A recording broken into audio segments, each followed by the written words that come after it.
Halo kelas 7, how are you today? Miss Sarah masih dalam keadaan sehat dan masih semangat untuk mengikuti mata pelajaran pada hari ini. Kembali bersama Miss Novia, mari kita lanjutkan materi kita hari ini masih dengan judul yang sama di pertemuan sebelumnya, yaitu segi 4 dan segi 3. Kita akan melihat hubungan sudut-sudut pada segi 4 dan segi 3 dan sisi-sisi yang saling bersesuaian, yang mana garis-garis yang bersesuaian atau garis yang sejajar dan sudut-sudut yang saling bersesuaian sudah kita pelajari di pertemuan sebelumnya. Oke, langsung saja ke example nomor 1. Di sini ada segi 4 ABCD yang berbentuk trapesium. Trapesium ini adalah segi 4 juga yang diketahui panjang sisi DC-nya banding panjang sisi AB. Panjang sisi AB itu 3:5. Oke? 3:5. Tentukan yang pertama besar sudut D. Yang kedua panjang sisi DC. Oke?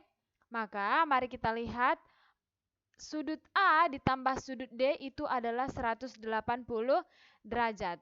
Di pertemuan sebelumnya sudah Miss jelaskan juga untuk sudut berpelurus pada persegi trapesium itu untuk sudut atas dengan sudut bawah kita jumlahkan 180 derajat. Oke, tapi pada segi 3 jumlah semua sudutnya jika kita jumlahkan 180 derajat. Untuk segi 4 trapesium, keempat sudutnya jika kita jumlahkan itu 360 derajat. Maka karena 360 derajat untuk sudut atas, kita misalkan ini sudut atas sebelah kiri, ditambah sudut atas di sebelah bawah, A ditambah D itu 180 derajat untuk jumlah sudutnya. Oke?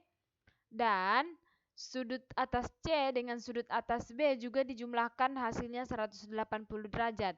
Maka 180 ditambah 180 itu 360 derajat. Untuk mencari besar sudut A ditambah besar sudut D, maka kenapa di sini sudut A 90 derajat? Karena ini membentuk siku-siku.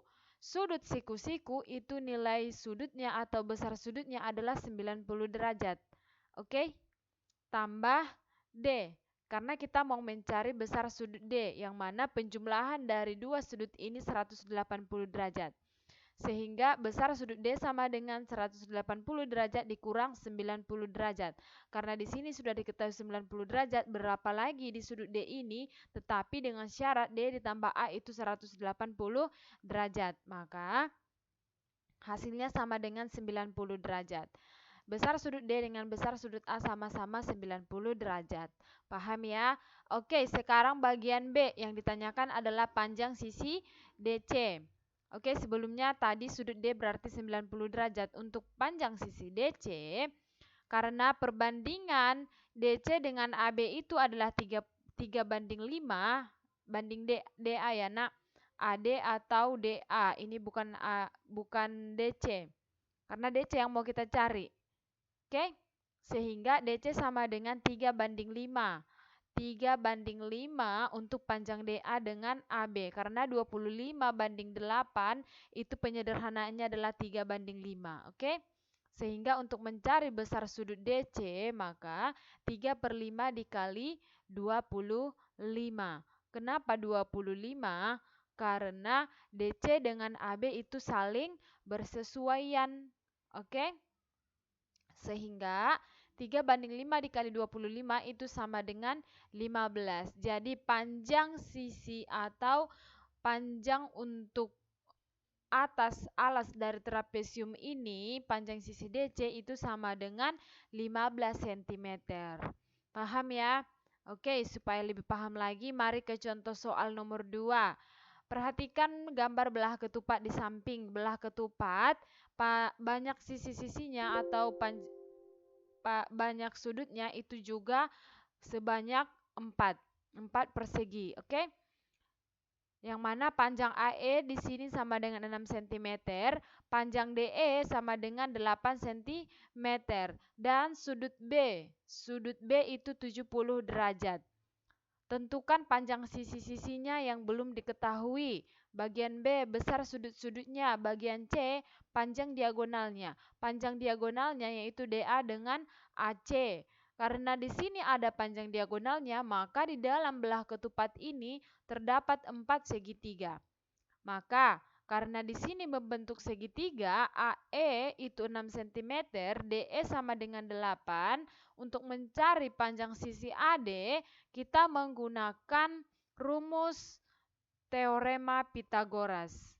Rumus teorema Pythagoras itu, ini disebut sebagai sisi miring atau hipotenusa, maka rumusnya sama dengan akar dari AE. AE kuadrat ditambah DE kuadrat untuk mencari panjang sisi AD ini. Oke, maka AE kuadrat sama dengan 6 kuadrat ditambah 8 kuadrat untuk panjang DE-nya. Sehingga 6 kuadrat itu 36, 8 kuadrat itu 64. Kita jumlahkan dapat hasilnya 100. Akar 100, sehingga panjang sisi AD sama dengan akar 100. Paham ya? Sekarang untuk bagian B, besar sudut-sudutnya. Yang mana besar sudut B sudah diketahui 70 derajat. Oke, kita tidak perlu lagi mencari panjang sisi DC, CB, dan AB karena ini merupakan segitiga yang sama-sama panjangnya, sama-sama besar panjang untuk hipotenusanya. Oke, karena AD sama dengan akar 100, DC juga akar 100. Paham ya? Oke, kita lanjutkan tadi yang bagian B-nya. Bagian B, sudut B diketahui 70 derajat. Ingat, segitiga, untuk sudut segitiga, 3 sudutnya dijumlahkan itu 180 derajat. Karena B diketahui 70 derajat, maka 180 dikurang 70 itu sama dengan 110. Dapat untuk besar sudut A. Oke, besar sudut A sama dengan 110 derajat. Oke, misal harap dapat dipahami. Sekarang panjang diagonalnya. Yang mana tadi diagonalnya DB dengan AC. Perhatikan AE itu sama dengan 6 cm. Sehingga E ke C berarti 6 dikali 2. Maka dapat 12. BD itu panjang sisinya berapa? Yang mana diketahui pada soal DE itu adalah 8 cm. Sehingga 8 dikali 2 DE ke EB. 8 dikali 2 sama dengan 16. Paham ya? Yang masih kurang paham, boleh ditonton kembali video pembelajarannya atau boleh tanya Miss melalui WA pribadi Miss. Oke? Dan supaya lebih paham lagi, silakan kamu berlatih tugas nomor 1. Jangan lupa dikerjakan. Jawabannya boleh dikirim ke WA pribadi Miss atau dicekkan langsung ke sekolah untuk Miss periksa dan Miss Ponten. Oke? See you next time. Thank you. Bye-bye.